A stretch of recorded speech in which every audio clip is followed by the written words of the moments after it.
네, K터치입니다. 이 시각 현재 새벽 2시 3분 17초 지나고 있습니다. 개표가 90%를 향해 가는 가운데 이번 제21대 대통령 선거에 나선 유권자들의 마음은 무엇이었는지, 특히 새 정부에 기대하는 바는 무엇인지 자세히 살펴봅니다. 자, 먼저 표심을 좀 살펴볼게요. 이번 대선을 어떻게 인식하고 있었는가? 정권 교체론이 우세했습니다. 정권 재창출해야 된다는 의견보다 12%포인트 높았는데요.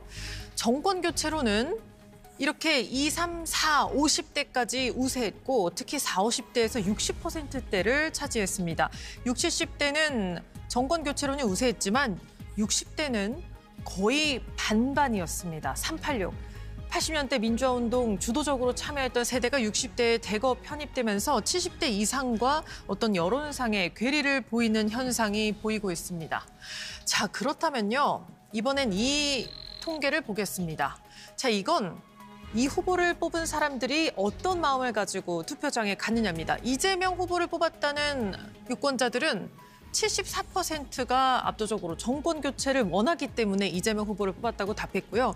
반대로 김문수 후보는 당연하게도 정권 재창출을 위해서 기호 2번을 투표했다는 응답이 유권자들 사이에서 우세하겠죠.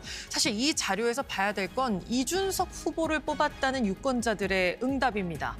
자, 보수 표심이 이준석 후보와 김문수 후보로 이제 분화될 거로 예측이 됐었는데 지금 저희 심층 출구조사에 따르면 이준석 후보를 뽑았다는 유권자 중에 39.8%, 거의 40%가 나는 정권 교체를 원했다고 답했습니다. 그러니까 같은 범보수이지만 윤석열 정부와 다른, 그러니까 윤석열 정부를 심판하기 위해서 이준석 후보를 뽑았다는 응답이 40%에 달한 겁니다. 정권 재창출보다 거의 2배가 높았습니다.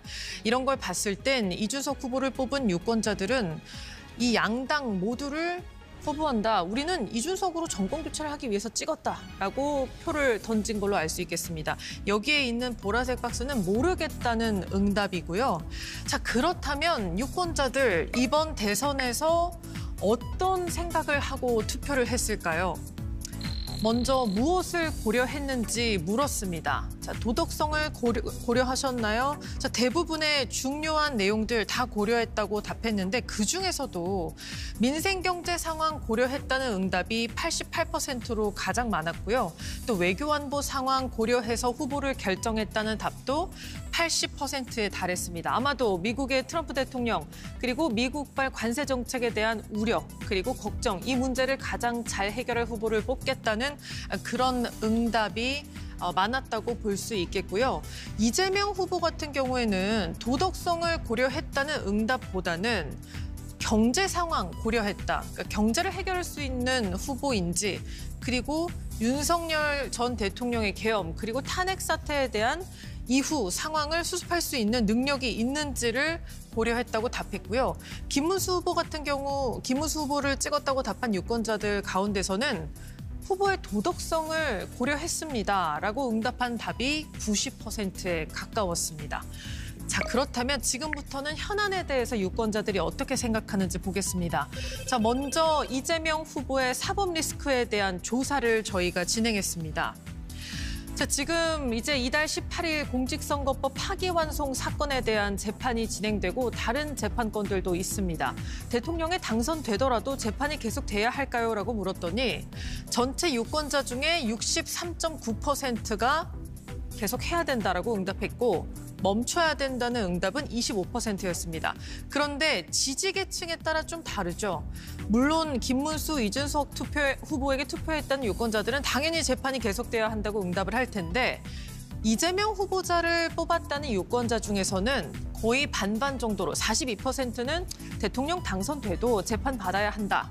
43.7%는 재판 중지해야 한다라고 답했습니다. 중지해야 된다는 답이 이재명 후보를 뽑은 유권자에게는 1.7% 정도로 1.7%포인트 정도 더 나온 상황입니다. 자, 다음으로는 개헌에 대해서 물었습니다. 자, 개헌을 한다면 언제 투표를 해야 할까요? 이번에 이재명, 김문수 후보 둘 다 개헌을 세부 내용은 다르지만 약속했는데 내년 지방선거에 같이 투표를 합시다라는 응답이 36.7%였고 총선 때, 그러니까 2028년 의회 권력이 바뀔 때 투표하자는 응답이 24.8%였는데요. 그런데 모르겠다는 응답도 여기에는 표출돼 있지 않지만 상당했습니다. 그렇기 때문에 개헌에서는 공론화가 필요하다는 거로 이제 그렇게 이해를 할 수 있겠습니다. 그다음 가장 중요한 국정 과제가 무엇인지 딱 2개를 뽑아달라고 했어요. 그랬더니 이제 후보들 사이에 대동소이한데 가장 중요한 과제라고 응답한 것이 경제 성장과 일자리 창출이 압도적이었습니다. 우리 심층 출구조사에 응답한 유권자의 62.2%는 2개를 골라달라고 했을 때 경제 성장과 일자리 창출이 새 정부의 가장 중요한 과제라고 꼽았다는 점 말씀드리겠습니다. 자, 마지막으로는 세금 복지 그리고 외교 전략을 보겠습니다. 사실 계속해서 세금 부담, 복지를 확대하려면 세금 부담이 늘어야 되는 것 아니냐? 아니다. 지금 세금 부담이 크기 때문에 더 이상 늘려서는 안 된다. 이런 이야기들이, 의견 충돌들이 있었는데요. 전체적으로 봤을 때는 그냥 지금 상태를 유지하자. 세금도 그대로, 복지 수준도 그대로 일단은 유지하자는 응답이 전체의 49%, 거의 절반이었습니다. 이 응답이 대부분 모든 세대에서 다 우월했고요. 세금을 올리고 복지를 확대하자는 응답이 50대에서 43%로 다소 높게 나오긴 했지만 모든 세대에서 일단은 현상 유지를 하자는 응답이 많았고요. 마지막으로 외교 전략입니다.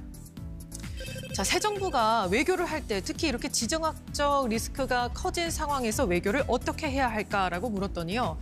균형 외교를 해야 된다는 응답이 절반 이상으로 많았습니다. 자, 기존처럼 그리고 보수 정부의 기조처럼 한미동맹부터 강화하자는 응답은 전체의 35%였는데요. 이 응답은 어떤 후보에게 투표했는지에 따라서 조금 달랐습니다. 이제 진보 성향을 띠고 있는 이재명 후보에게 투표한 사람들의 경우에는 균형 외교, 그러니까 한마디로 미국, 중국 사이에서 균형을 잡아야 된다는 응답이 68%였던 반면에 김문수 후보에게 투표한 유권자들은 한미동맹을 우선시하는 게 중요하다는 응답 절반 이상이었습니다. 자, 지금까지 심층 출구조사 결과 전해드렸고요. 계속해서 분석을 이어가겠습니다. 지금까지 K터치였습니다.